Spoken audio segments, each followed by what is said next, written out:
Hello everyone, this is Paradox Reality and I'm here with JD, or you may know him as My Dad. Say hello to everybody. Hello to everybody.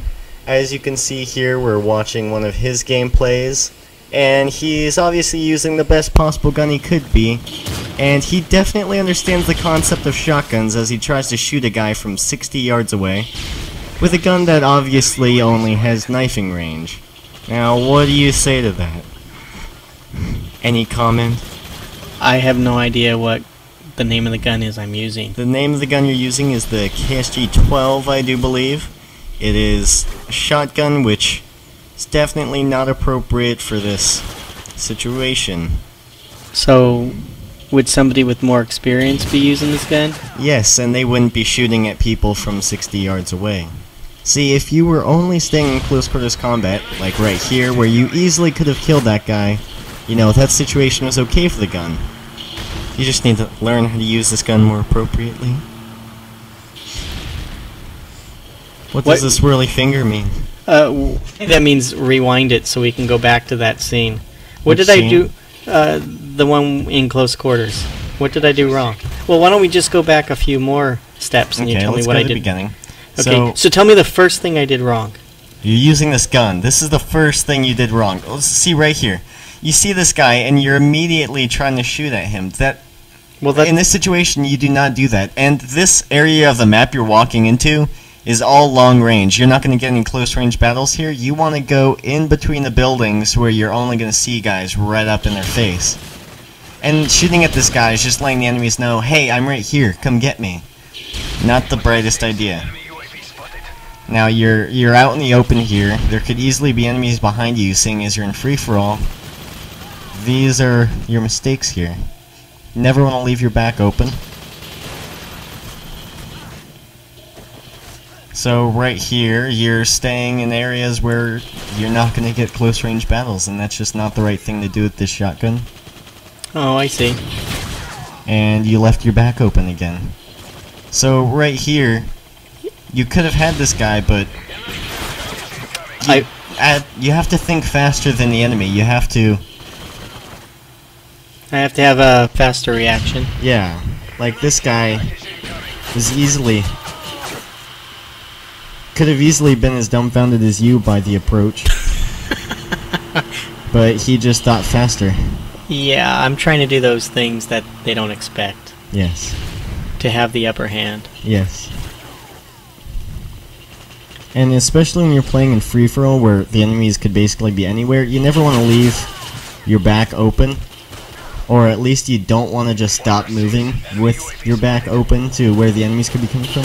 Like what this guy did right here. He left himself out in the open, you got an easy kill.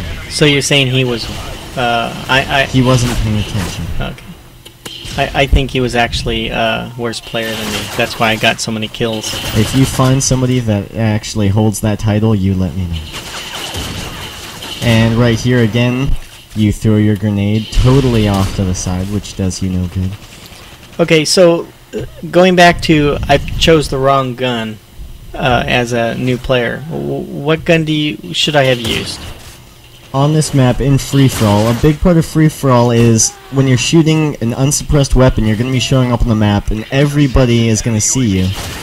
They're going to be immediately running towards your location on the map, so you would probably want to go with a suppressed weapon so you can avoid that. Okay, what do you mean by suppressed weapon? What's a suppressed weapon? A suppressor is an attachment that you can put on pretty much any gun. Again, another mistake, you left your back open. And this suppressor reduces muzzle flash, so there isn't as much flash coming off of your gun every time you fire, and you're not going to show up on the enemy's map when you fire.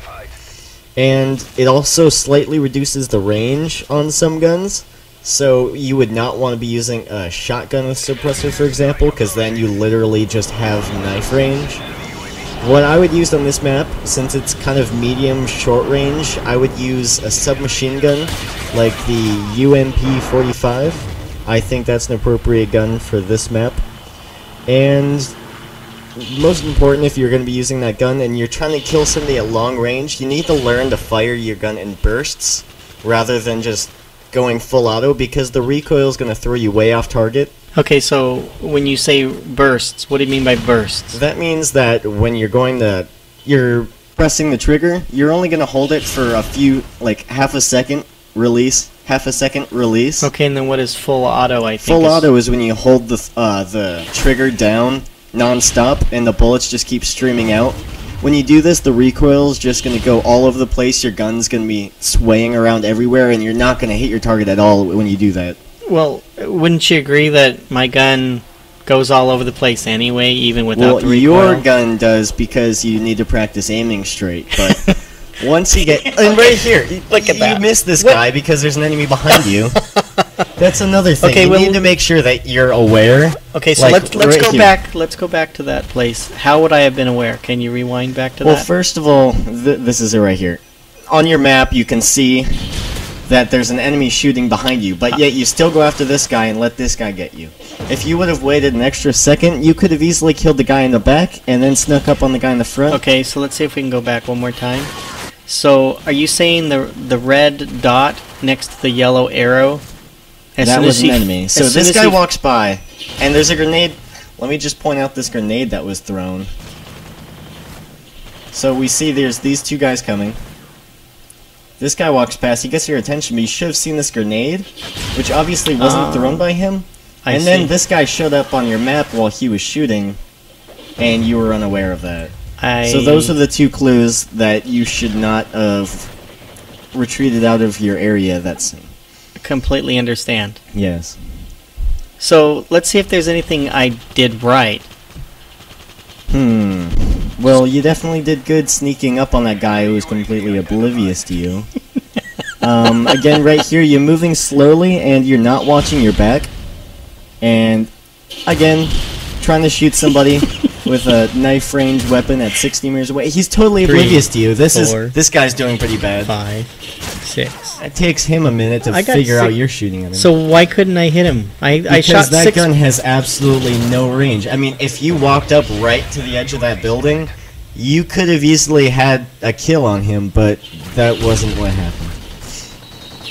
Right here. Okay, let's see what I did wrong here. That wasn't exactly your fault. I mean, a random grenade was thrown over here.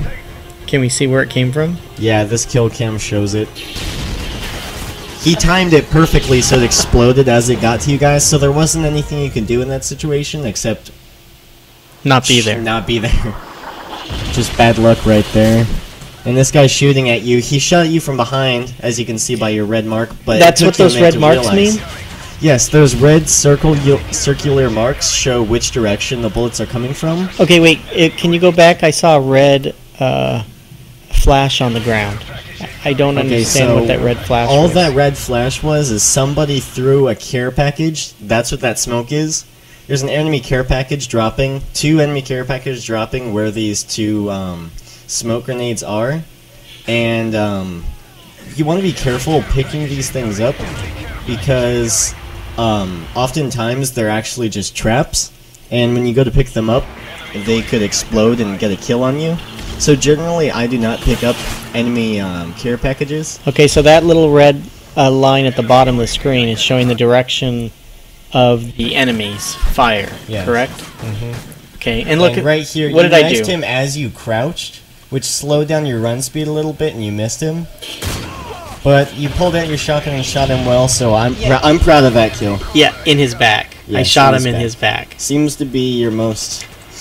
As long as they're not, as long as they're not aware of me, not looking directly at me, not firing their weapon, and as long as they're completely oblivious to you, I do well. You might get the kill. So that's true. Right here, helicopter got you. Okay. You always want to watch where the helicopter is and try to take cover behind walls or buildings so that it can't hit you. That's a big thing. You want to always be paying attention to what's going on the mini-map in the top left. Because, like, right here again, you were oblivious to the helicopter's location, it easily killed you. And, yeah, again, if you look at your map right now, you see there's, like, 3 enemies right in front of you and a helicopter. And you just walked right into your death. In that area right there where you died, I would have, walked in between the buildings, because then you could have snuck up for a kill, and you would have been out of the range of the helicopter. So that may have been beneficial, but... everybody was shooting at you there, so you didn't have a chance the direction you went. And that was pretty much everything that I would try to explain to you about your failures on that match. Main thing is, don't use that shotgun unless you know what you're doing. I see. Well, that's very informative. I will definitely have to play again. Okay, good. And here we see you finished off with a wonderful 2 kills, 18 deaths. You almost got most deaths in the game. I'm proud of that. Oh, no. Okay. So I have a lot of notes here on better gameplay, and we'll see what happens when I play for the second time. And I'll be sure to give you some better advice in future videos. Thank you for having me on your show.